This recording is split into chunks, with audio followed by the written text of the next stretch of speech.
खावपाक दिवची ना दिवचे ना रे दिवचे ना 280 कोटी खावपाक दिवची ना दिवचे ना रे दिवचे ना 280 कोटी खावपाक दिवची ना आमक नका आमक नका बंदारो आमक नका आमक नका आमक नका बंदारो आमक नका आमचे गाव आमक जाय आमचे गाव आमक जाय सोडचे ना रे सोडचे ना दिले बगर सोडचे ना सोडचे ना रे सोडचे ना दिले बगर सोडचे ना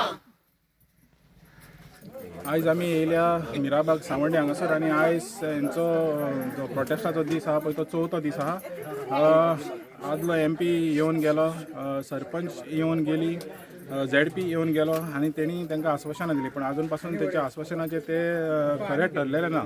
आनी जशे लोक हांगासर म्हणटा की तांकां हो बंधारो स्क्रॅप जाल्या शिवाय ती ओगी रावपाची ना. आनी बायलो तुमी पळयले, बायलांनी आतां नारे दिले, जे नारे दिले तेजेरूच तर सरकारान आपलें जें म्हाका दिसता जें मन आहा तें बदलचें पडटलें. आनी हे लोकांक जें कितें जाय, आमी चिंबेरूय तशें सांगलेलें, जें लोकांक जाय तें एक्चुअली सरकारान दिवपाक जाय, कित्याक आमी डेमोक्रेसीन आहा, आमी ऑटोक्रेसीन ना. तर आमी समजता की जो मिराबागचे लोक आहा जे कितें ते मागता हांगासर तांकां तो स्क्रॅप केल्लो जाय, सरकारान तो स्क्रॅप करून दिवचो, जाता तितल्या बेगीन दिवचो. चिंबलकारांक 44 दीस तेणी दवरले, तशें दवरचें न्हू ह्या लोकांक, आनी हे त्रास तांकां दिवचे न्हू. जरी तर तुमी ते त्रास तांकां दीत जाल्यार हे लोक तुमकां 2027 त्रास कशें करतले पळय ते तुमकांच गमतले. इतलें सांगून माणकुलें गोवा खातीर मानेल वाज सायन ऑफ करता.